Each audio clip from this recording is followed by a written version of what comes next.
আসসালামু আলাইকুম রহমতুল্লাহ। প্রিয় কুয়েত প্রবাসী ভাই বোনেরা, হঠাৎ করে গতকালকে থেকে আবার কুয়েতের দিনারের রেটটা অনেকটা বেড়ে গেছে। তবে কুয়েতে আবার বর্তমানে স্বর্ণের দামটা একদম লাফিয়ে লাফিয়ে বাড়তেছে বন্ধুরা। যদিও স্বর্ণের রেটটা এটা কোনো একক দেশের সিদ্ধান্ত না, এটা ইন্টারন্যাশনালভাবে যখনই স্বর্ণের দামটা বাড়ে তখনই কিন্তু গোটা বিশ্বেই স্বর্ণের দামটা একই হারে বাড়তে থাকে। তো আজকে হলো সেপ্টেম্বর মাসের 15 তারিখ 2024 সাল, রোজ রবিবার। তো এখনকার এই ভিডিওতে আজকে কুয়েতের সকল এক্সচেঞ্জের দিনারের রেট এবং স্বর্ণের রেটের আপডেটগুলি এই ভিডিওর মাধ্যমে আপনারা জেনে নিতে পারবেন।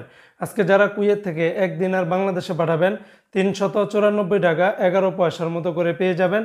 যদিও সকল এক্সচেঞ্জগুলোতে একরকম রেট পাবেন না, যেমন আলমোল্লা এক্সচেঞ্জে 394 টাকা, যা গতকালকে থেকে বেড়েছে। আল মুজাইনি এক্সচেঞ্জে 394 টাকা 11 পয়সা, কুয়েতের জয়লুকাস এক্সচেঞ্জে 394 টাকা, আলনাদা এক্সচেঞ্জে 394 টাকা, কুয়েত বাহরাইন এক্সচেঞ্জে 392 টাকা 61 পয়সা, বিইসি বাহরাইন এক্সচেঞ্জ কোম্পানি থেকে 392 টাকা 77 পয়সা, ওয়াল স্ট্রিট এক্সচেঞ্জে 390 টাকা 99 পয়সা, সিটি ইন্টারন্যাশনাল এক্সচেঞ্জে 393 টাকা 08 পয়সা, লুলু মানি ট্রান্সফারে 392 টাকা 61 পয়সা, কুয়েতের ওমান এক্সচেঞ্জে 391 টাকা 09 পয়সা, ইউই এক্সচেঞ্জে 392 টাকা 62 পয়সা, ওয়েস্টার্ন ইউনিয়ন এক্সচেঞ্জে 391 টাকা 28 পয়সা, আল আনসারি এক্সচেঞ্জে 393 টাকা, আমান এক্সচেঞ্জে 392 টাকা 26 পয়সার মতো করে পাবেন। অপরদিকে বন্ধুরা, আজকে কুয়েতের 24 ক্যারেটের প্রতি গ্রাম স্বর্ণের দাম 24 দিনার 702 পয়সা, আর 22 ক্যারেটের প্রতি গ্রাম স্বর্ণের দাম 22 দিনার 664 পয়সা, 21 ক্যারেটের প্রতি গ্রাম স্বর্ণের দাম 21 দিনার 637 পয়সা,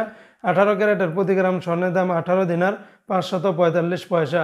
তো এই ছিল আজকে কুয়েতের এক্সচেঞ্জ রেট এবং স্বর্ণের রেটের আপডেট।